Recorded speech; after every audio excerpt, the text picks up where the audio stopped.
Monday, June 26th. It is wonderful to have you back here. Thanks so much for stopping on by the Plus for a little Damon Bruce show. We are live. It is good to be with you. Last week was an incredible week for the Plus. It really was one of our biggest, most downloaded, clicked on views we've ever had in terms of a week. And I thank you all for that very, very much. Hopefully we have another successful week. I'm telling you, we are, cross your fingers, set up for success, and we need to be, because Jillian is in London all week. Both kids are back in the daycare situation. Daddy's got a little time to get things right here. But if anything goes wrong, the IT department's in London. So let's just not sneeze on anything, spill no liquids, and hopefully we'll go ahead and get ourselves another successful week in the books here. Thanks to all of you. It grows in many directions, and it's because of you. The podcast is exploding, and I thank you all so very, very much. We got a lot to get into this Monday. And we are going to, of course, start locally and work our way out from there.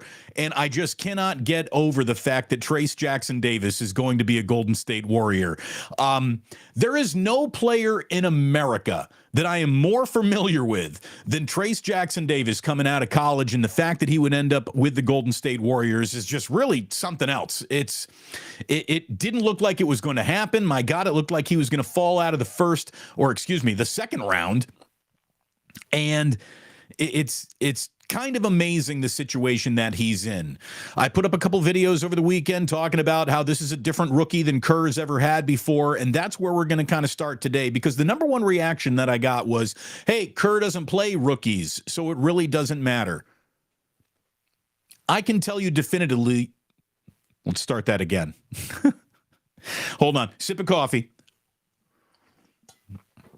I can tell you definitively that Steve Kerr has never had a rookie quite like this. He really hasn't. Nowhere in the class of or the pedigree of Trayce Jackson-Davis. And before we get to what Trayce Jackson-Davis brings, I just want to quickly go over 9 years of rookies, none of whom came to the NBA with the kind of resume that Trayce Jackson-Davis is going to bring with him.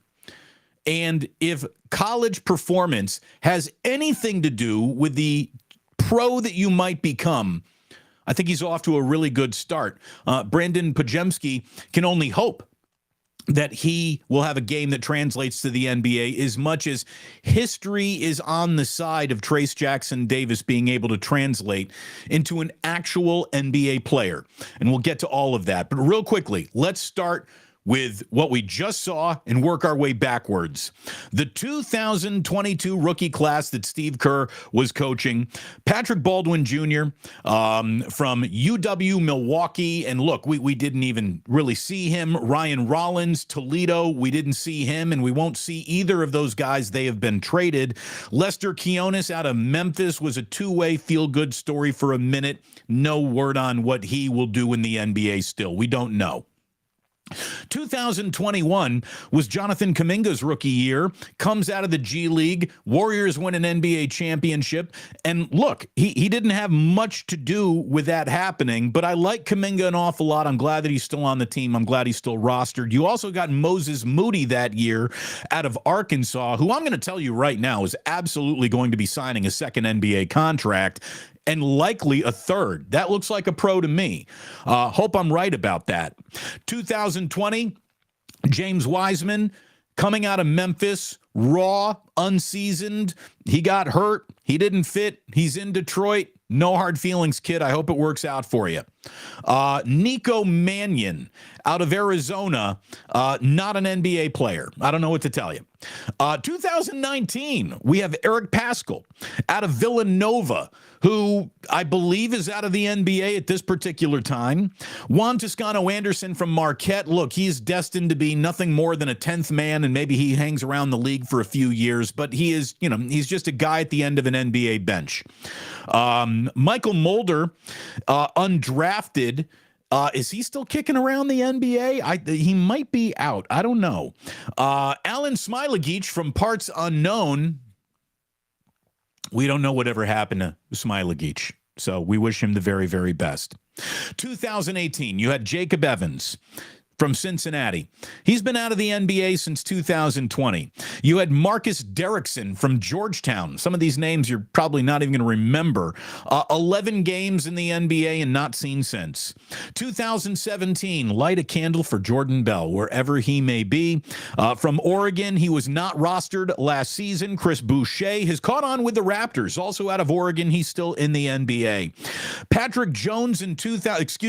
Damian Jones in 2016 from Vanderbilt. Patrick McCaw from UNLV. Neither are in the NBA. Kevon Looney in 2015, beyond any biological child that Steve Kerr has ever had. We all know that Kevon Looney is Steve Kerr's favorite son. And in 2014, Steve was given James Michael McAdoo out of UNC, and he was out of the NBA by 2018. So there wasn't an awful lot ever really given to Steve to work with. The fact that no rookies have ever really caught on in their rookie year, a lot of people want to hold that against Steve Kerr. A lot of these rookies came from draft positions that usually don't cough up NBA players to really contribute in any way, shape, or form. So behind the 8 ball in the rookie class is sort of where Steve has been his entire coaching career here, because the Warriors have never really been about their rookie classes as Steve has taken over the team. Well, he's got a player in Trayce Jackson-Davis. Again, second to last pick of the second round. Not a lot of prospects turn into NBA players from that draft position. But I do think the Warriors have one who will. And I do think the Warriors have a player in Trayce Jackson-Davis that is going to give the Warriors minutes in this upcoming season. Again, Steve has never had a rookie with this type of pedigree. And because I'm more familiar with Trayce Jackson-Davis than probably the Golden State Warriors even are, I would like to tell you and the Golden State Warriors a little bit about the player that they've got. He's a 23-year-old man, which, let's face it, not a lot of Warrior rookies have started from that starting point. They've all been teenagers and 19 and unseasoned and raw and from smaller colleges and places that really didn't produce. And, Trayce Jackson-Davis is a 23-year-old man whose daddy played in the NBA. You got to like that starting point right there. He was a consensus first-team All-American in his senior year, all Big Ten defensive team, all-conference tournament team, and a 2-time team captain. So that's what you're starting with. Someone who's got bona fides coming from a blue blood program. And again, forget about the fact I went to Indiana for just a second. The only thing that leads me to knowing this much about him is because I went to IU and I watched this guy so much. But that's got nothing to do with how I feel about him now. It really doesn't. This is the player that they've got. So they've been keeping statistics about basketball games at Indiana since 1901. We're talking 122 years of basketball. That is not what anyone would call a small sample size.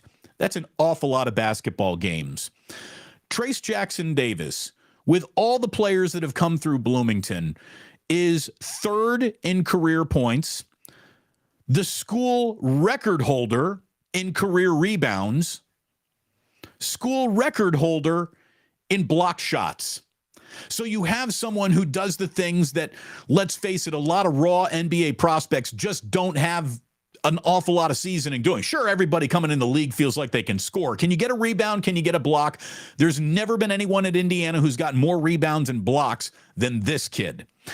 He blocked at least one shot in 105 games. He had 78 multiple block games in his career. He is third in career double-doubles at IU. He has 24 career 20-point games. 24 career 20-point, 10-rebound games, 11 career 30-point games, 112 games of at least 10 points, including 45 straight to finish his career at Indiana. Pardon me. His senior year. And again, I really don't know why the NBA let this guy drop. I'm surprised.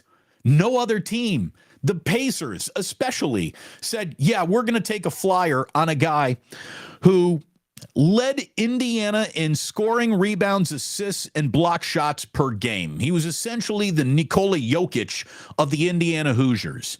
He had more assists than Jalen Hood-Schifino, who the Lakers drafted to be in their backcourt at 18.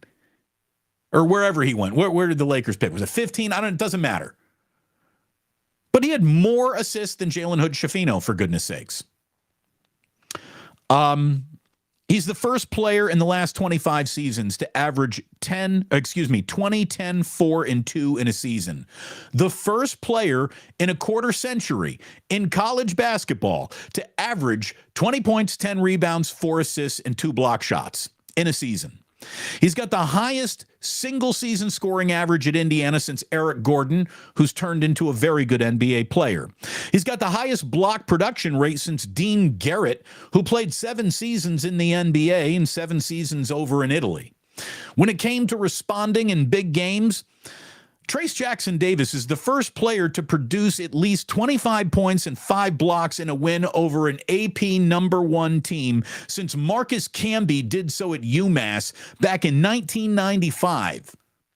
Again, there's a lot of talent that has gone through and come out of college, and no one ever played as well against an AP preseason number 1 as this guy did. And he was the only scouting report that other coaches were worried about. He was the focus of every single game plan against the Hoosiers. It was try to slow him down, and no one really did. He had a 20-point, 10 rebound, 4 assists, 4 block game, and no turnovers against an AP top 25 team. That was against North Carolina, who was ranked number 1 about 10 days before Indiana played them. He had a career-high 9 block shots in a game against Kansas, a school that cranks out all kinds of NBA talent. His block output marked the most ever by a Jayhawk opponent. So in other words, no one ever blocked more games, again, shot to block ratio in a single game against Kansas in the history of Kansas basketball. Again, another one of those not small sample size statistics. Indiana went 2-0 against Purdue, and he was at the center of both of those wins. That means he plays big in big games. There is no bigger college basketball game than Indiana-Purdue in the state of Indiana. And this guy led Indiana to victory twice his senior year. Whenever he'd play the likes of Elon or Kennesaw State, he would drop 30. The guy started every game. He was the focus of every single scouting report. He's just a player. He's a player. He's the first consensus All-American from Indiana since Cody Zeller and Victor Oladipo, 2 guys who have gone on to have NBA careers and are still in the NBA, although Victor Oladipo's knee is now hamburger, and Cody Zeller didn't represent himself well with the Heat this run, but they're in the NBA, right? Trayce Jackson-Davis is the first major conference player to have a 25-point, 20-rebound, 5-assist game since Hasheem Thabeet, again, never much of an NBA player, but an NBA player indeed, did so at UConn back in 2009. He's one of 5 players in Big Ten basketball history to have recorded 2,000 career points with 1,000 career rebounds. The other players, again, this is the caliber of talent that has been produced from those stats. 2,000 points, 1,000 rebounds coming out of the Big Ten. Trayce Jackson-Davis is one of 5 players to ever do that. Who are the other 4? Well, Joe Barry Carroll, 10 NBA seasons. Save the jokes. Greg Kelser, 7 NBA seasons. Herb Williams, 18 NBA seasons and over 1,100 NBA games. Ethan Happ out of Wisconsin, by the way, is averaging 12-8 over in Spain. Not an NBA player, but a very good and productive professional.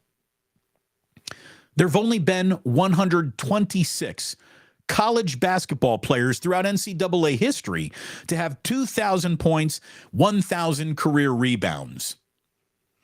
Now, today, if you flash an ounce of NBA talent, you get drafted by the time your sophomore season is up.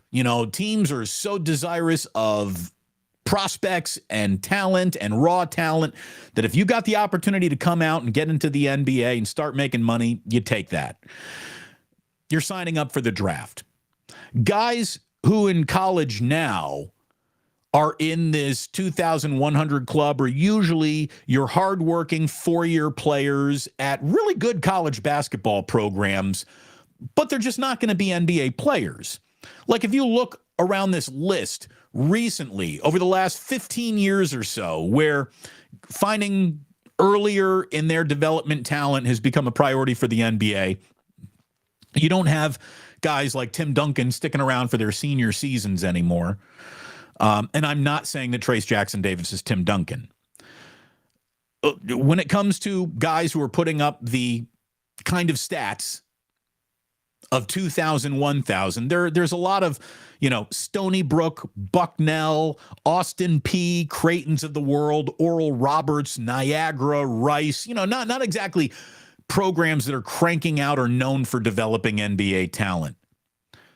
But here's who's also on the list that Trayce Jackson-Davis finds himself coming off of after 4 years at Indiana.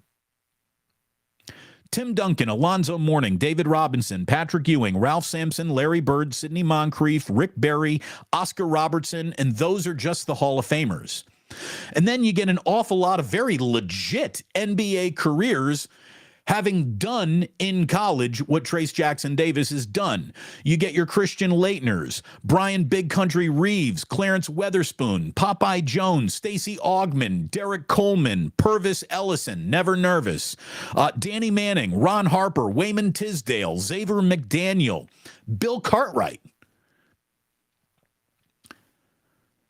There are also an awful lot of names that didn't go on to have glorious NBA careers at all. There is no element of you do ABC in college, you will definitely do XYZ as a pro. It doesn't work like that. But I can only tell you that Trayce Jackson-Davis, that he has a starting point in his career that means he's going to be a pro. I'd be stunned if he's not signing a second or third NBA contract. There have been players that the Warriors have drafted, handed to Steve Kerr and said, here's your rookie, who weren't even NBA players. Jacob Evans wasn't an NBA player. Patrick McCaw might have won rings, not an NBA player. Not really. This kid has real basketball credentials and resumes that he's bringing into his rookie year that Steve Kerr doesn't have much familiarity with. There is no automatic, you did this, not how sports works. But if you're looking for a starting point, a launching pad, there has never been a rookie in Steve Kerr's, this will be his 10th year coaching, that has the kind of seasoning, the sort of experience that this kid has. And if there's one thing that undoes Steve Kerr's love for his rookies is he can't trust them because they're not experienced enough. They haven't played enough basketball, and he's trying to develop a basketball player, much less an NBA player. Trayce Jackson-Davis, boys and girls, he's a basketball player. What that means, what will he do? There are an awful lot of through lines between you did this, you're probably in line to do that. Probably. Now, things could go wrong. I'm not guaranteeing anything. But I really think this kid's going to be an NBA player, and it's not just because I went to IU. If I had gone to Purdue and I'm looking at these stats, I would have said, hey, there's an awful lot of commonality between guys who have made it in this league and this kid's starting point. So I think it's pretty exciting. You should be excited about it too. I'm sorry I'm not, giving you the Pajemski excitement, but look, that guy doesn't have the pedigree. He doesn't have the experience. He doesn't have all the notches on his belt that Trayce Jackson-Davis had at major D1 level college experience. He's at Santa Clara. It's a cute little story. That's all it is. Indiana is a fucking monster. The pressures on players at Indiana are tantamount to having the same kind of pressure you would have on you in the NBA. This kid's not going to get out on the court and start folding or buckling under the weight of all the eyes upon him. All eyes have been on him for a very, very long time. I'm excited about it. I really am. I'm excited about it.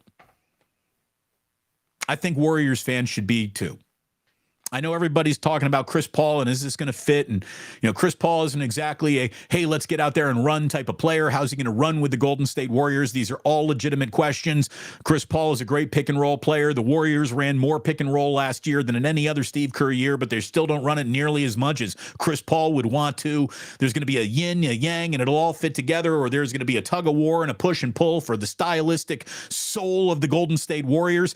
Or maybe, just maybe, slowing it down with the second unit is exactly what Chris Paul is going to do, and he's going to be throwing alley-oops to Trayce Jackson-Davis and Jonathan Kuminga and Moses Moody, and it's all going to come together, and it's going to work perfectly. I don't know. I'm going to have to see that before I start making any predictions. I've seen enough of Trayce Jackson-Davis to where I'm telling you right now, there's an NBA player in him. I know it. I think Steve Kerr and the Warriors will give him the opportunity to show it. I want to thank my sponsors. My goodness. Ike's, my man, serving up delicious sandwiches. I even ordered one for myself over the weekend. I told you that it was going to be a Jamie Sirewich. It was not. I got an Adam Richmond, which is delicious. I love that. And whoever was working at Ike's in Stonestown who made that bad boy had a heavy avocado hand. You got to like someone making a sandwich with a heavy avocado hand. I like that an awful lot. So thank you to whoever made it over at Stonestown. You crushed it. It was delicious. I ordered it on the Ike app. You should get your Ikes through the Ike app as well. You start earning reward points. It's like frequent flyer miles for the most delicious sandwich in America. You want a delicious burger served by San Franciscans in San Francisco. You go ahead and get yourself to Uncle Boy's this week. Pick it up on your way home to watch a Giants game, an A's game, whatever you're planning on doing, you can do it better with a burger from Uncle Boy's in your hand. Get the onion rings, get the lumpia. You'll be happy that you did. And then washing it all down at night, whether it be a great successful day, your sorrows, Blackened is built to do it all. Delicious whiskey, flavorful, smooth whiskey that is versatile. Pick a bottle up today at Bevmo. And if you're shopping somewhere else for whiskey, tell them, hey, I would shop here more often if you carried a bottle of Blackened. If you don't see it wherever you shop for your liquor, tell them, get it on the shelves. I will buy it. And you're going to want to pick it up. It is a incredibly approachable price point for a quality of whiskey that you are going to love. Trust me. Trust Uncle Damon on this. He knows what he's talking about. Oy, oy, oy! Sure does. So, I'm high on Trey Lance. I think you should be high on Trey Lance. You should be excited about him. Or excuse me, Trayce Jackson-Davis. I'm about to get to Trey Lance, who apparently nobody's very high on right now. Adam Schefter over the weekend said that there is no trade market for Trey Lance. Okay. Well, all I could tell you right now is that there could be no bigger warning sign than the general manager of the 49ers, who just happens to be Kyle Shanahan, who just happened to select this kid third overall, is just happening to try to trade him. I mean, that right there is a warning sign. So the day you step into the garage sale, there's warning, warning, warning. If the quarterback whisperer that is Kyle Shanahan can't figure out a way to make this kid work and fit, how is any other NFL team supposed to look at Trey Lance and say to themselves, yeah, let's get in there.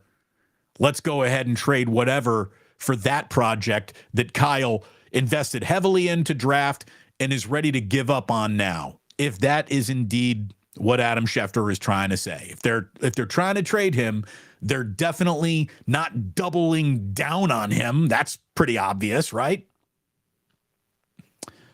Again, there can't be a bigger warning sign than a quarterback that Kyle Shanahan is trying to trade. Kyle's got a player he doesn't even want very much if this report is indeed true. And so they're stuck with him. And let's call him what he really is. And I think that this isn't the insult that a lot of people would take it, because this guy's flashing potential. But Trey Lance really is the James Wiseman of NFL quarterbacks. A ton of natural ability and physical attributes that made him so alluring coming out of college, in spite of the fact he didn't have many reps in college. That's what Trey Lance kind of is. Massive physical traits, not enough reps, not enough seasoning. And then when it was go time, unfortunately, he gets hurt to put him even further behind the 8 ball. I think if you're a 49ers fan, you got to look at Trey Lance like this. If he ever becomes a game day value add, fantastic. If not, it's a sunk cost. The quarterbacking issue has hopefully been solved by not the 3rd pick in the draft, but by the last pick in the draft, and by another guy who's in the best football situation he's been in since he was at USC. And if Trey Lance ever contributes, fantastic. If not, don't worry about them picks. They're gone. They're gone. You can't get them back. You're not going to get them back. It's a sunk cost, and sometimes you sink your cost into a Ferrari, and sometimes it's an Edsel. And I'm not saying that Trey Lance is an Edsel, that he is dead on arrival. There's no chance he's going to be a pro quarterback. I'm not saying any of that. But his impact on this team might not be nearly as dramatic as you hope for. And it sounds like, for all intents and purposes, that he is the 3rd-string quarterback in Kyle's mind right now, and he is closer to getting dealt than he is to taking over the 2nd-string quarterback. So plenty of time between now and the start of football season for things to change. You keep him, you coach him up, and should the situation arise to where you turn to him and it actually works out, great. Gravy. Fantastic. It all worked out after all. But I don't think there's going to be any more trying to force this square peg through the circle. I want to talk a little baseball before we slip on over to Club Plus today. I know the chat is chit-chatting away.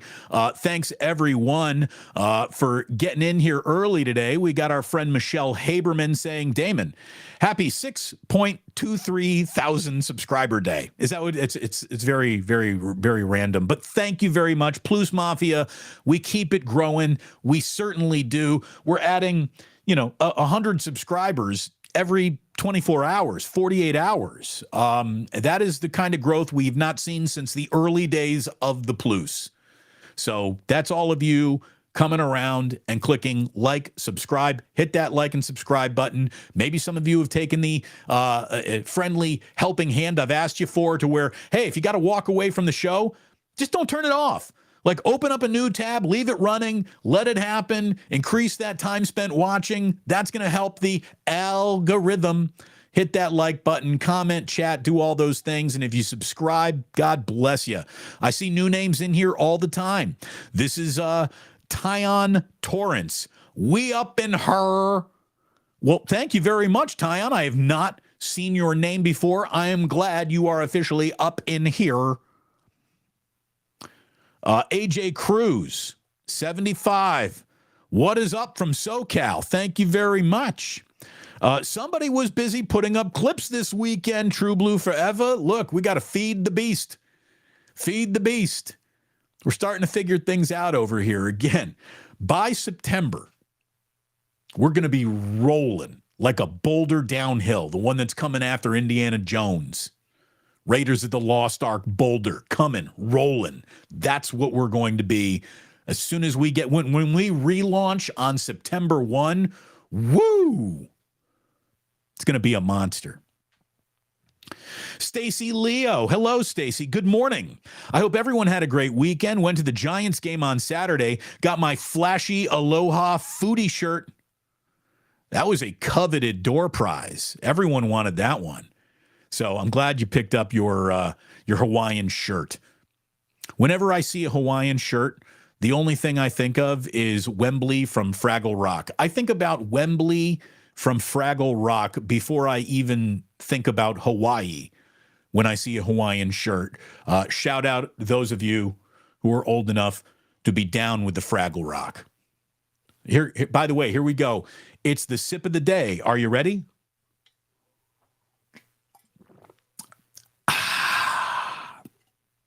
It's good coffee.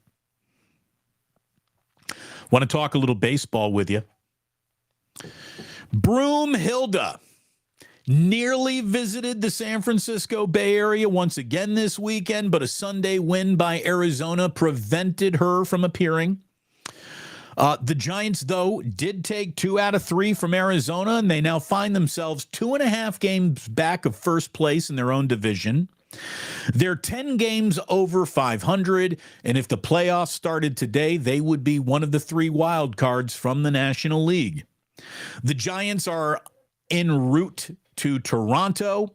They take on the Blue Jays on Tuesday. It is the first game of a 6-game road trip that'll bring them down to New York City for a 3-game series with the Mets starting on Friday. But Tuesday in Toronto, they're going to be facing their old teammate Kevin Gausman and obviously saying hello to their old friend Brandon Belt. So some emotions from the captain as the Giants get going in Toronto on Tuesday. Tim Kawakami had a really good article about this Giants youth movement. And look, I started suggesting it was officially happening and these kids can play. And Tim is seeing the exact same thing, and he's documenting it in The Athletic. Kawakami wrote, the Giants were 17-23 on May 14th, but coinciding with the call-ups of Bailey, Matos, Casey Schmidt, Walker, and the others, they have gone 27. They've won 27 of their last 38 games, including a recent 10-game winning streak, and, they're sitting in the wild card spot right now. As of Sunday evening, writes Tim, the Giants had 8 rookies on their 26-man roster, and 5 of them, Patrick Bailey, Luis Matos, Blake Sable, Tristan Beck, and Ryan Walker, played on Sunday. Bailey has been one of the Giants' most valuable players. He already looks like a foundation piece as a switch-hitting catcher who has commanded the pitching staff and is only 24 years old. I've said he's the best-looking rookie catcher that the Giants have had since Buster Posey, which sounds like a sentence that's just setting a kid up to fail. But this kid can play. It just looks like he's a natural out there. He has already amassed a 1.4 WAR in just 28 games, which is more than Rafael Devers, Anthony Rizzo, or Vladimir Guerrero Jr. have tallied so far this season. Schmidt started red hot. He looked like he was about to take over Crawford's job at shortstop, but has since cooled off a little bit, but he's a player. Great glove, good arm. Well, maybe it's the other way around. Good glove, great arm. Matos, he debuted on June 14th, started off very well, went a little bit cold, but has perked up over the last few days. He hit his first career home run over the weekend. He's got really good at-bats. He is sitting there drawing walks. Kid looks like a foundational piece. Tim writes he could be a 12-year starter. So, none of these accolades were being attached to Joey Bart when he came up. I mean, I joked around with Ray. You could hear it off the bat, and the kid still got power, but he feels already like yesterday's news compared to the rookie class that we're looking at right now with the San Francisco Giants. Pretty exciting times if you are a San Francisco Giants fan. If you are an A's fan, obviously depressing times are yours.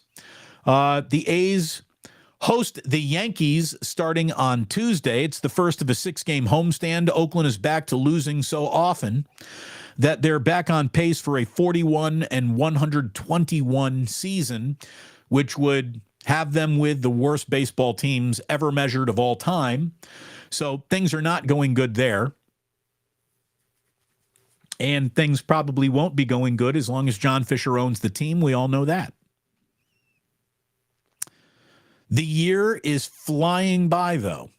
The baseball season is flying by, Just a dozen games left in the first half. We're 12 games away from the All-Star break. So we are flying here this summer.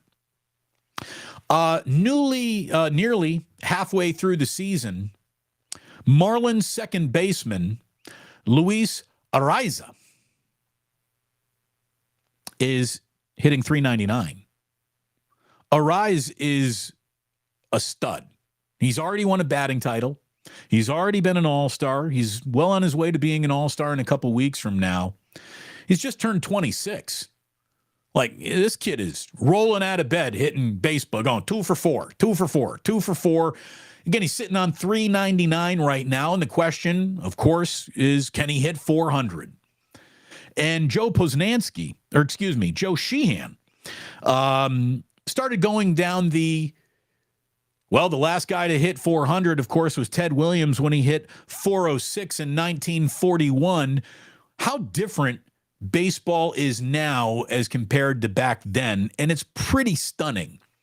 Just talking about what it's going to take to hit 400 in modern baseball, it can't happen.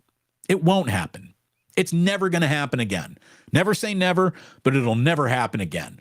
When you look at specialized bullpens, when you look at the talent that is in the back of bullpens, again, one of the reasons why I'm so enamored with the Shohei Ohtani and prepared to call him the single greatest baseball player of all time right now is he's putting up ridiculous numbers, and he's doing it while he's pitching, and he's doing it in a league that has 97 mile an hour with 18-inch break waiting for you in the seventh inning. Elite pitching talent is in every single inning now. It's not just your closer. It's not just your starters with a whole bunch of just trying to make it here guys in the middle of a bullpen. Everyone's got cheese. Everyone. And you see more guys than ever before. Joe Sheehan writes, when Ted Williams hit 406 in 1941, he faced 74 pitchers all season. In the entirety of the 1941 season, he faced 74 pitchers all year. After today, Araiza has already faced twice as many. This kid's trying to hit 400. He's hitting .399. He's already seen 148 pitchers through just 79 games. It's incredible. Incredible how different baseball is. I mean, you're chasing numbers from an era that will never exist ever again. In 1941, Ted Williams had 29 hits against pitchers he was facing for the fourth time in a game. In his career so far, it's like season number 5 for Araiza. He's had 15 plate appearances against a pitcher the fourth time around. 15! In his career so far. If Araiza or any other modern player hits 400, it's like hitting 500. It would be like if Ted Williams had hit 500 in 1941. The game has changed so much. So much. So it was wonderful to have you here today. We're about to get into Club Plus, and I am looking at where it stands right now. And I can see an awful lot of people who are like, damn, Trayce Jackson-Davis put up some serious numbers. Yes, he did. I think he got a little bit of a serious player. I seriously want to thank everyone for tuning in this Monday, June 26th. Thank you for watching here on YouTube. If you're listening on the podcast, we thank you very much. We're about to enter Club Plus, get the party started over there. But for those listening on the podcast, thank you so very much. And please do remember that sports don't build character, they reveal it. And like that, he's gone. Oh,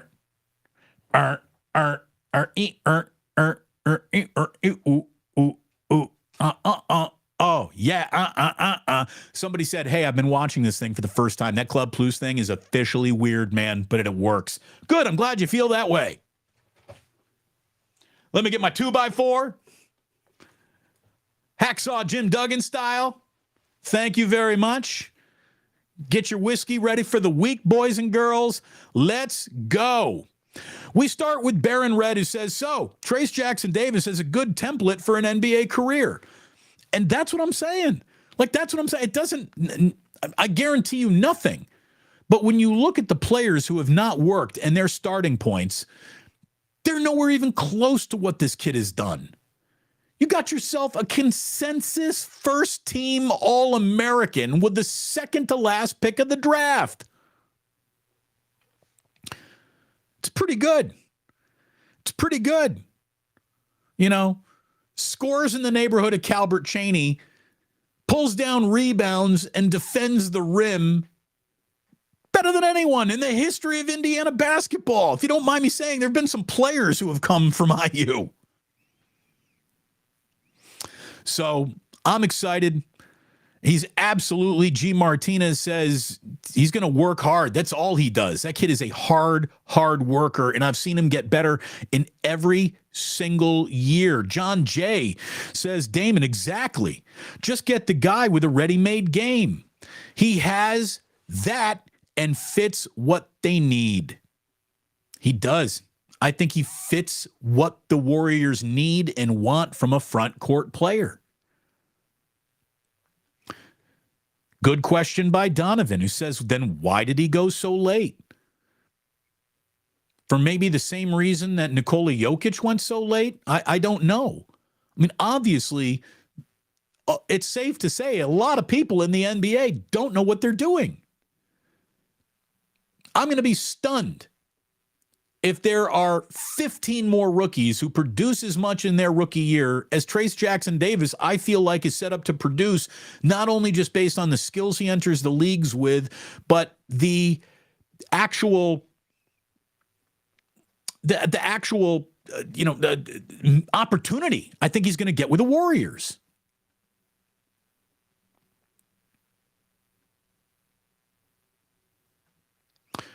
What do we got here? John Jay says, Kawakami revealed this, but TJD also touched on it in his interview with the station that we shall not name. Again, there will be no one covering Trayce Jackson-Davis better than your boy right here.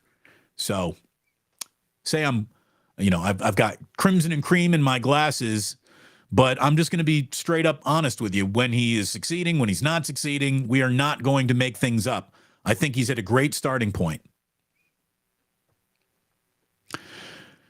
TJD is kind of like a combination of Looney and Jordan Bell, who did get meaningful minutes. Yeah, look, that's the thing. I think he provides what they need.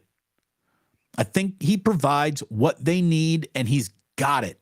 It's not let's see if he can figure it out. He hasn't played much basketball. He's got a lot of tread on those tires. Another big reason why he went second to last pick in the draft, he's 23. Most teams don't want a 23-year-old with a draft pick. They're looking for a teenager. They're looking for someone in their, even earlier 20s than 23 would suggest. So sort of like me at the station that will not be mentioned, his longevity and his success actually worked against him when it was all said and done. Mr. C in the city says the second team could be a problem in the NBA. CP3, Kuminga, TJD, Moody, and GP3. Let's see.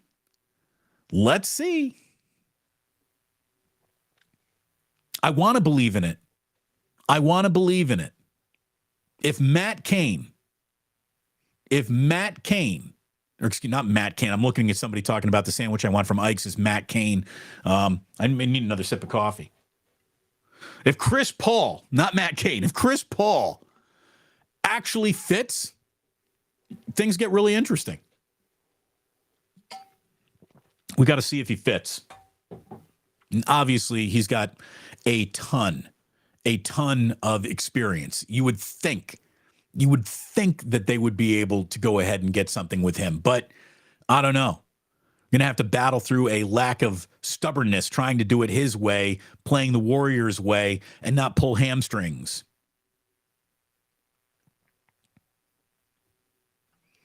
La Profesora says, funny enough, I'm out of whiskey right now. Time for some blackened. Indeed. Indeed, La Profesora. I'm glad you're back from your trip to Southern California, by the way. We're getting to know everyone. We're getting to know Plusser travel habits. I mean, that's how tight of a community we got going here. Let's see here. Anyone have an Ike app referral code for me to use? Oh, Kathy, I wish I had one for you to use. Get her in there. Someone help her out. Help Kathy out.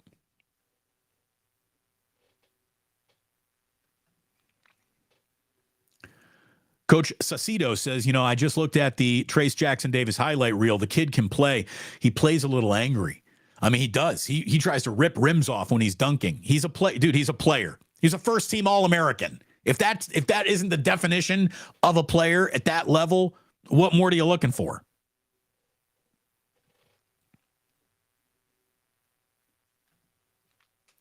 Talking about Trey Lance, Baron Red says, let's be real. Trey Lance just hasn't played enough football for the NFL. It feels like it. It feels like just all of that experience that I keep on saying Trayce Jackson-Davis brings with him into the league on day one is experience that Trey Lance has not brought with him to his early years in his league. And my man, Otis Bird III. Hello, Otis. Says, Trey really did lose an awful lot of key development time with those injuries over the past 2 seasons. He did. It's a shame.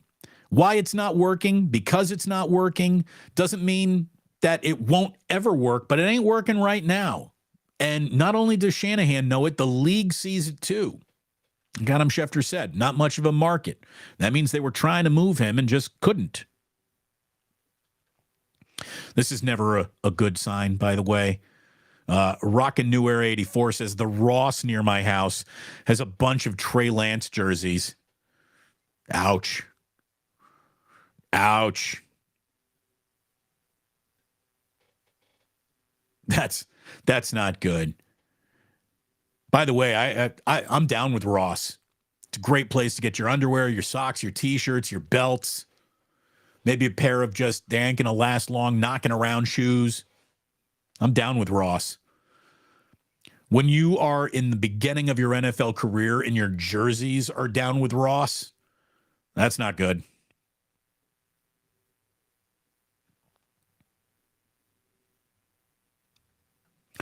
Irwin says, Trey has the tools, just not the experience, and is yet to show the feel for the game like Purdy has. True. Very true. How is he going to get that experience? Again, it's one of those things, like, must have experience. Well, how do you get experience when you're new at it and you're looking for your first bit of experience? There's an awful lot of snaps on Trey Lance's career that we haven't seen because they've only come at practice. And obviously, they have not been good enough for him to continue to elevate in the eyes of Kyle Shanahan.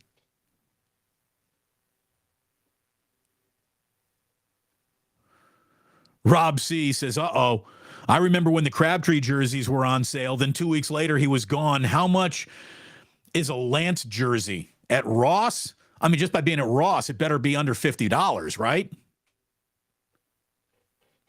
Ben, thank you. The Plus, thank you very much. The Shaw, go Damon, go Shaw. Thank you very much.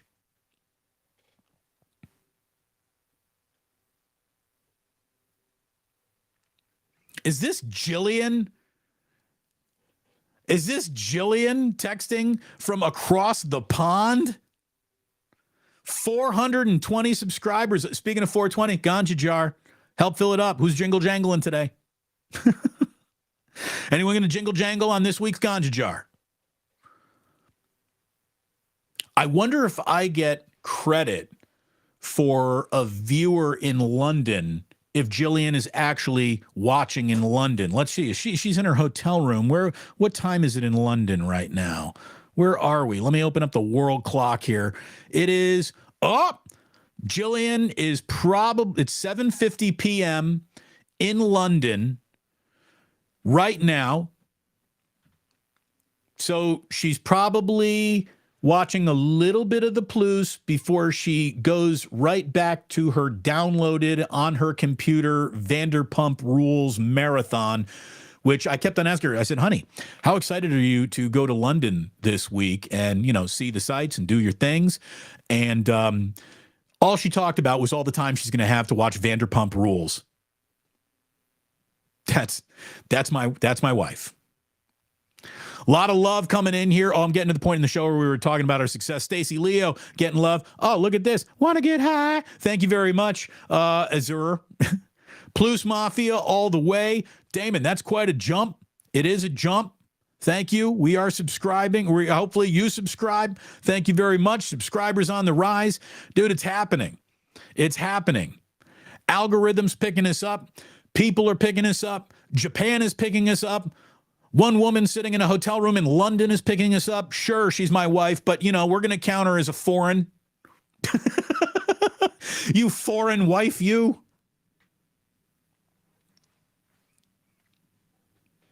It's going. It's getting better and better and better. And when you see some of the things that we are coming up with, you will be happy and proud of us. And I think thrilled that you were part of the first wave. And I'll never forget who all of you are. The original OG Plusers. Oh, I know you. I know you by name. I've met some of you by now. And we're going to be putting a party together for all of us to go to soon. I can promise you all that. And there will be many bottles of Blackened just waiting for you, baby. Eric's talking about that relaunch. Yeah, dude, come football season, we're going to be dropping haymakers on sports coverage.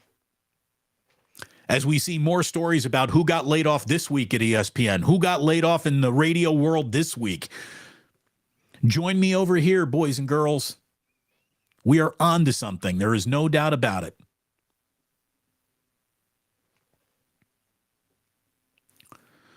What do we got? Somebody is giving love for Fraggle Rock. Thank you, Donovan. New Rockin' Era 84 says, I think of Chunk from Goonies when I see a Hawaiian shirt. That's fair. Donovan, dropping Fraggle Rock knowledge, said, I loved HBO back in the day. So did I. Anyone else remember Brain Games? Old school HBO kind of cartoon, which was like a little bit of a trivia, optical illusion. Brain Games.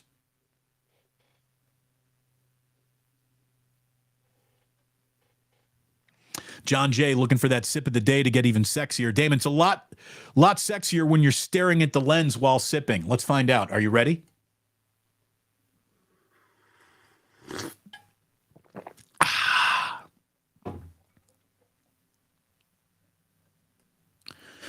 Love for Fraggle Rock. Wow, how about that? 23 years ago today, LeBron James got drafted. My goodness. That's incredible. Down in Fraggle Rock. Down in Fraggle Rock. I was a big fan of the Doozers. I was a huge fan of the Trash Heap. The Trash Heap is spoken. Yeah, Marjorie.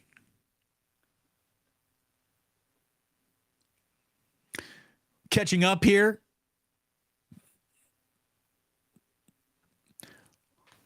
Again, Donovan, you're all over the chat today. New guy Donovan is in, and he's all in. Donovan, welcome. You're officially in the family, baby.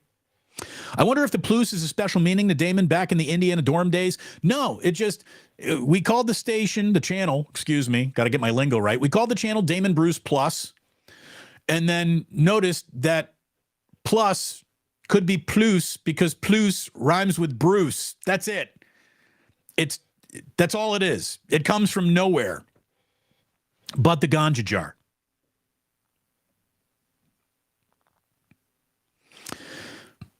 What else we got? We'll take a request. John Jay, please say it. Say it, Damon. Fuck John Fisher. Absolutely. Every day of the week and twice on Sundays. Fuck that guy. He's the worst. Dog days already here for the A's. These are beaten dog days. These are dead dog days. The whole season has been a dog day. Like one of them bad dogs. Bad dog with a pudding in its eye. Just bad dog. Rabies. Bad dog.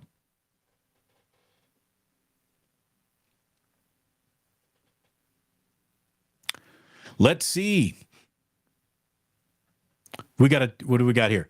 John Collins to the Utah Jazz for Rudy Gay in a second. Did we just have an NBA trade go down? Dude, Rudy Gay is one of the better, least respected, no one ever really figured out how to work with him, use him, players in the day. I've always liked Rudy Gay. Legend says, Damon, I notice you're north of 6,000. Yes, we are. We are north of 6,000 now, on our way to 600,000. I'm sure of it. I thank you all. La Profesora says, Damon, let me know if you need some Spanish pronunciation lessons. Always. Arise. I was talking about Luis Arise. I got it. 2 R's in Spanish means you hit that roll. I know that. Talking about players hitting 400. This is Bamboo saying, how many of those that Ted faced through 95 or higher? Like, look, I got a lot of respect for every era of sports because you can only live in the era in which you're living. But professional athletes in the 40s were also grocery clerks and milkmen and people who had other jobs and things to do in their lives. They were not 365 days of the year professional athletes. Nothing like we know of today. The game done changed. I'll tell you what, La Profesora, what I really need are some lessons in Japanese for our Otani Tuesdays, which we're going to be getting back into tomorrow.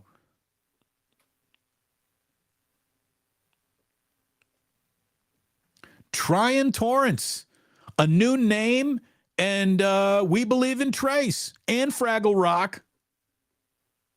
Thank you very much. X-Clan, you know what I'm saying. I know who this is now. I know who this is. Tion. I'm going to get that right. Tion, thank you very much. Tion is a local graffiti artist who is going to teach me how to spray paint. I'm going to get into graffiti myself these days. I'm 48. I'm a 48-year-old white guy. It's time I get into graffiti. I'm sure of it. And we've been chatting on Instagram. Very cool guy. Have a wonderful trip to Disney, by the way, with the daughters. And thank you so much. He's down with Fraggle Rock. He's down with Grand Verbalizer. What time is it? African. Very African. Come and step in Brother's Temple, see what's happening.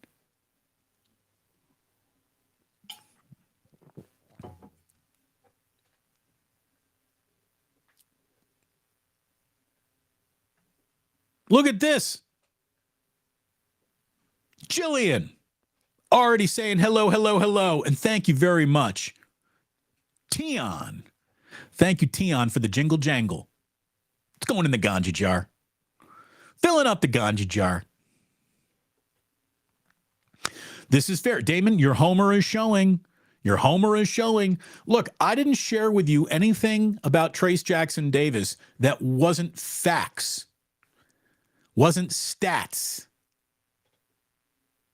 Am I an Indiana? Here's the thing. I'm not an Indiana homer. I'm an Indiana alum. So there's a little bit of a difference there. I'm not a fan of Trayce Jackson-Davis because he was drafted by the Warriors. That would be a homer. I'm a fan of Trayce Jackson-Davis because I've watched every single moment of his 4-year career. I think I know who he is as a player, and that's why I'm a fan of him. Not because he's a Warrior. I'd be talking about this no matter where he ended up. The fact that he ended up here is just fantastic.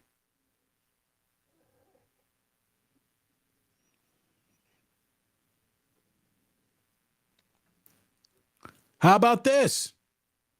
Rodney Enos post-colonoscopy, and I made it to the show. Hopefully, everything went well. We're polyp free. Feeling good. Get your colonoscopy. Men, women of a certain age. Once you get there, don't be shy. Don't be shy. Let them go check out the rear. It's important to do it. Again, you're not getting colonoscopies for yourself. You're doing it for the people who love you. Worst part of the colonoscopy is the damn thing that you got to drink. And the night before, where you never want to be more than 25 paces away from a toilet. That's the worst part of it. The actual colonoscopy itself, it's a breeze. Jason, you're right when it comes to Steve Kerr. Kerr is like Bochy. He sticks with vets. He sticks with vets because he hasn't had a rookie like this. And by the way, when you do have someone who is young but can play, like, I don't know, say Tim Lincecum, say Buster Posey, all of a sudden, Bochy started turning into a young guy when he knew he had a real one. And I think we're going to see that. We're going to see that. Jillian, you got to get TJD for an interview. Let's make it happen. Hey, she didn't go to Indiana. I did. I'll make it happen. He's already in. Look at Jillian is getting all kinds of where to eat in London advice. She knows. Here we go. This is from Daniel Zhao, who says, as an Indiana alumni, Indiana, we're all for you. Daniel, thank you for watching. I've never seen your name before. I never want to do another show where we're not seeing your name. You're in the club, baby. Also a Santa Clara grad who grew up in the Bay rooting for the Dubs. This is my favorite year ever. Yeah. Dude, you know Pajemski? You know Trayce? You're a Warriors fan? You just had a hell of a draft. I hope it all works out. We're not regretting all of this in a year from now.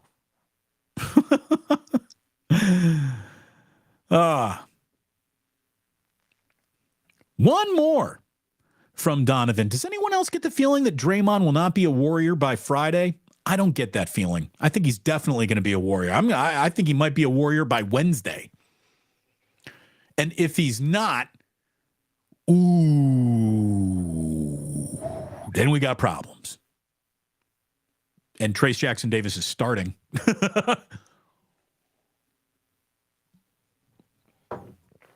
Yeah, you don't want that. Draymond's got to come back. For this to work, Draymond's got to come back.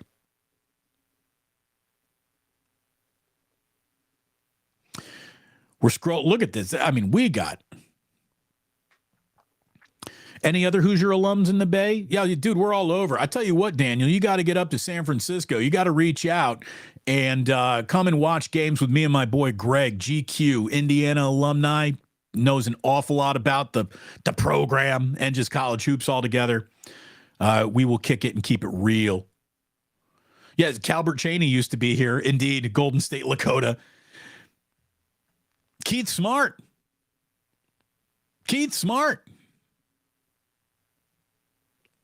T from the 203 asks a very good question. What's worse, having your jersey at Ross, TJ Maxx, or at Goodwill? I think the answer there is Goodwill.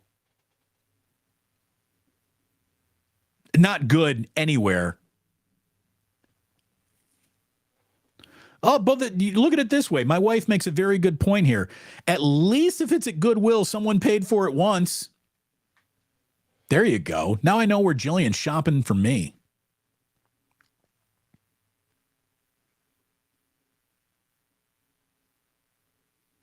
Oh, and there you go. When I saw the Rexoplex production, by the way, Rexoplex is the name of our production company. Not that any of you really need to know that, but Rex was our dog who passed away a couple of Thanksgivings ago. We're going to miss Rex forever. We'll get another dog eventually, but there will never be another dog like Rex. And we used to go walk him in a place that my mom dubbed the Rexoplex. So that's why it's Rexoplex Productions. I figured it out. Every single person who has started their own production company has either named it after a childhood animal, a childhood toy, an ex-girlfriend, or something from their childhood. Let's see. We're now 14 minutes behind the time because Jillian's time checking here on the chat line. 7:50 p.m. That was 15 minutes ago. So let me continue to scroll here. And honey, good to see you. Jingle jangle, can't have an empty ganja jar. True blue forever. You know what's up. Thank you very, very much. If this is about my wife, Donovan, she's probably drunk. I hope she is. That woman, here's the thing. My wife has done such an incredible job, not just in her job, which is why they flew her out to London to go represent a multi-billion-dollar company, but she's just so good at her job. She's been so good. Dude, you liking the thumbnails lately? Wait until you see the regression of thumbnail quality in the week that she's gone. We made a couple evergreen ones. She hooked us up. She left me stocked, ready to go. Like she stocked the fridge for the kids. An incredible mom, an incredible just CEO of Rexoplex Productions. It's just incredible. She nails it all. And if there is anyone who deserved a stiff martini, it's that gal right there. So I hope she is a little drunk. Honey, if you're not a little drunk, what I'd like you to do is get up out of your hotel room bed, go down to the hotel room bar, let them take care of you.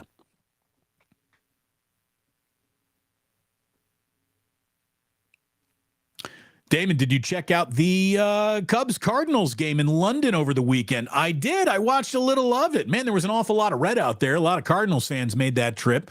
Cardinals are bad. Cardinals are bad. I'm not even saying the Cubs are good, but man, that's what I took away from that. The Cardinals just aren't good. By the way, we got another pluser who's overseas, 8:50 in Florence right now. Postman in Capitola. Oy, oy, oy. Thank you, Postman. Thank you, Postman. And thank you, Shaw. Look at this. The jingle jangle. Go ganja jar. Thank you, Shaw. So this the question from Daniel. What is your favorite dispensary in San Francisco? I use Kaliva because they deliver. Thank you very much, though, Shaw. That's awesome of you. Very, very generous. King Kush, jingle jangle again. He's got 5 on it. That's my guy right there. Thank you very much. She's on an award tour with Muhammad Maman coming at you with the mic in her hand. New York, LA, DC, Dallas. Keeping it real with the tribe.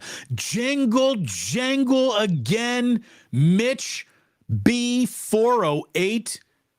I don't think I've seen you here before, Mitch, so it's wonderful to see your name. Thank you for throwing it in on the ganja jar. And don't forget to bring a towel.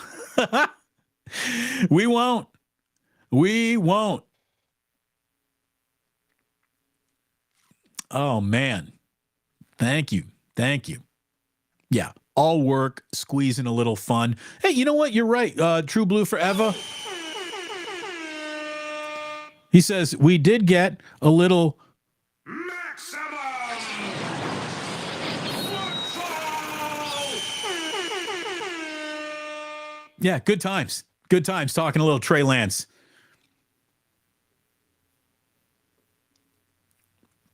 T from the 203 says, man, I remember ESPN radio can't figure out morning or midday lineups except for PM hours. No one wants to listen to network morning shows. They want it local. Man, I read an article about how there's just, who is Max Kellerman? Like, they can't figure out what to do with Max Kellerman. Max Kellerman has been the guy who has totally been around, but every 8 months he's on a new show because the show that he was on did not work.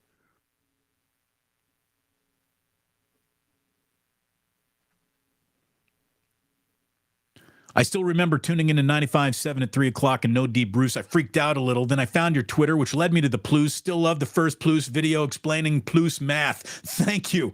Thank you. It's one of our most watched videos, me standing in front of a whiteboard, trying to figure it all out. Hey, there are days where we feel like we are captain of the USS onto something. There are days where I feel like I am in the middle of the ocean paddling a canoe, and it's all so overwhelming. And I got more ridiculous, unnecessary self-confidence than anyone you'll ever meet. So to see it all start working and clicking is just, it's a wonderful thing. It's reassuring. And to watch all of you be not just loyal for a day, a week, but now we're here in month 3 and people are hanging around and we're officially, this is a community. This isn't just a station and you're the listeners. I mean, we really got a little relationship going on here. It's true. It's real. It's happening. The fact that you guys are developing, you gals are developing relationships with each other, it means so much to us. It's the coolest place in the world to develop relationships. Oh, look at this. Crypto Clan loved brain games. See, that's what I'm talking about, right? Taxi Cab Confessions, Ray Lord 84. Yeah, I remember those for sure. Aeon Flux. Wasn't that part of MTV though? I don't know if that was on HBO. Or maybe it was, I can't remember. But I thought that was part of like the liquid television thing that was on MTV. 3-2-1 Contact. Yeah, that was definitely a childhood show. I was a Fraggle Rock kid. I mean, anyone who had a Fraggle Rock was a Fraggle Rock kid. Oh, now we're into the brain games portion. Jillian knows. Damon loves the trash heap. I do. A lot of good advice coming from Marjorie. Daniel Shabazz saying, here we go. Tales from the Crypt. Oh, I loved Tales from the Crypt. Absolutely. Dream On. Another great forgotten HBO show. Lynn saying congrats on the 6,000. Thank you very, very much. Lynn, I appreciate that. Ganja jar. Hashtag ganja jar. Fill it up.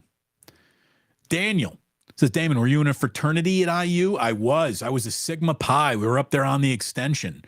We used to party. And then after we left, the kids continued to party a little too hard and I think got themselves thrown off of campus for a little while. But yeah, we did it. We did it big. We did it right. Look at this. Jillian, just talking about how great last week was for the Plus. 400,000 impressions last week alone. Wow. Growing.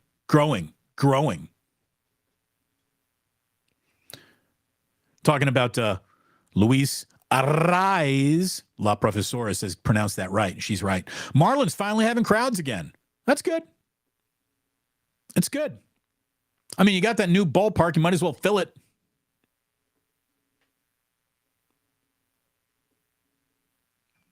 Again, here we are. Damon, remember, Spanish pronunciations, it's all about the vowels. Spanish only has 5 vowel sounds. English has 7 to 14, depending on the dialect. There is your Spanish lesson for the day. Thank you very much. Thank you very, very much. We're learning. It's a process. It's a process. But thanks to you who have filled up the jar today, thanks to you who have come on by today.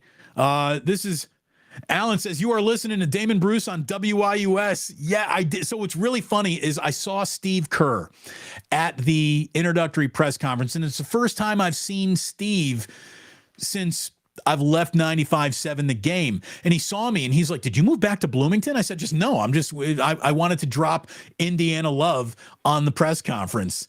But yeah, that was my student radio station that I now claimed. I reclaimed. They were like, did you really move to Bloomington? No. And here's a little problem for any sports talk radio station in San Francisco that's not in the Damon Bruce business. I'm coming for your business. That's going to be a problem. Not for me. That's going to be a problem for you.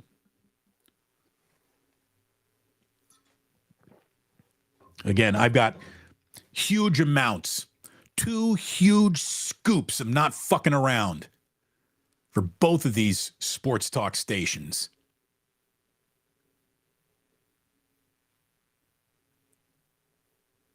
Not messing around. All right, boys and girls, I just want to scroll through here. I've got an important coffee set up with someone who's going to be bringing new and interesting things to the Plus coming up soon. So I just want to kind of scroll here and thank anyone who dropped in on the Jingle Jangle. By the way, you're right, Legends Pizza. On a world tour. It's a ward tour. A ward tour, not a world tour. A ward tour. Jingle Jangle. Look at this. Joseph Sinichi? Joseph Sinichi? Did I get that right? Show of hands who go back to the ficus days. Oh, my God, Joseph. It's like you were at my birth. That's awesome, man. Oh, the mighty ficus. That's the thing. You know what I should do? I should kick down the door at KNBR and says, I know I haven't been here in a year, or 10 years, but that ficus is mine. Reclaim it and just put it behind me.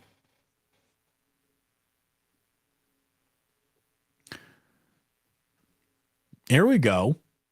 Jonas says, Parag Marate is also in London. The 49ers are buying my team, Leeds United. There you go. So you're going to have Niners brass owning both your teams, Jonas. I like that.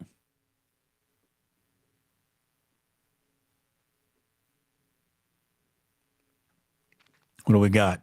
True Blue Forever. My listening time at the game has been reduced from 11 hours a day to about 2. Yeah.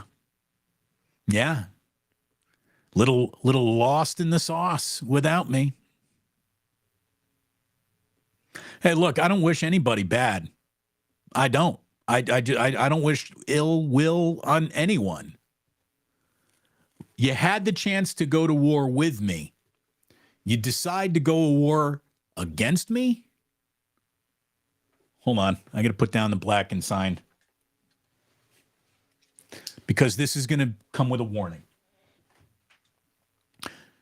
It's time for Sports Bane. I see you have a sports talk radio station. You might consider yourself among the initiated. But Damon Bruce was born in it. And now you choose to do battle against him. You have my permission to die. Huh? By the way, the Ganja jar filling up. Thank you very, very much.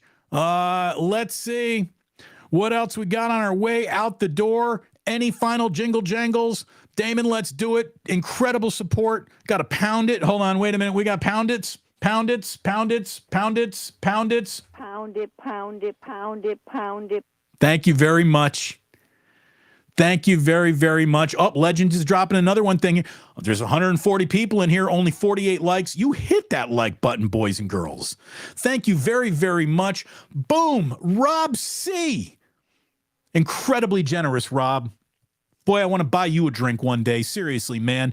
You have dropped crazy jingle jangle on this channel, and I thank you for it. My wife is in London, too, so I'm hosting a party on Broadway on Friday night. Get a babysitter, join in.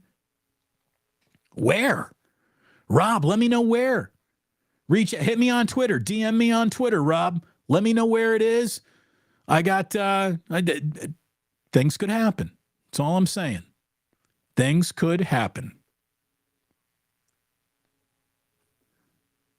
Oh, now we're caught up here. Jillian's like, do we need to invest in a ficus? No, I want to free the old ficus. I don't want a new ficus. I want my old ficus back. Everyone deserves a ficus. Sporticus. Ficus has become fike them. Full circle. Indeed. Indeed. I thank you so very, very much for all the love you throw at us, man. Thank you. Hashtag, Jillian, free the ficus. Thank you. Thank you. You're all really, truly wonderful. I mean it. We're so lucky to have you. I'm so lucky to have you. Jillian's so lucky to have you.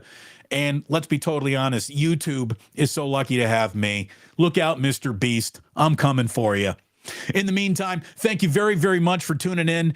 Awesome. Awesome to have you here today. We'll be back at it tomorrow. We are going to have an Ohtani Tuesday tomorrow. We got Giants and A's starting new series tomorrow. We got ourselves an awful lot happening this week, and we're looking forward to talking about it with you all. And here's the deal. We are never going to waste your time. We are never going to go long when we don't need to. We're not going to drag you through hours of nonsense. We are going to hit the bullseye each and every time we get going. But there was an awful lot of stuff to get into today. Today's longer show was indeed needed. Honey, have a good night in London. Go get yourself a stiff martini and enjoy whatever episode of Vanderpump you got queued up. I know you're dying to get it back in there. Real quick, Amy says, shout out. Amy's got shout out Ike's in Emeryville. Indeed, go get yourself a sandwich. What do we got here? Mr. Beast, gone multi-generational.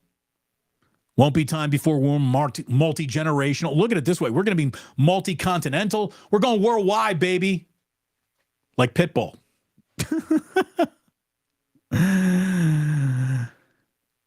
Pip, pip, cheerio. Well said, darling. Thank you so much for tuning in. And please do remember, boys and girls of the Plus, you do not have to go home, but you can't stay here.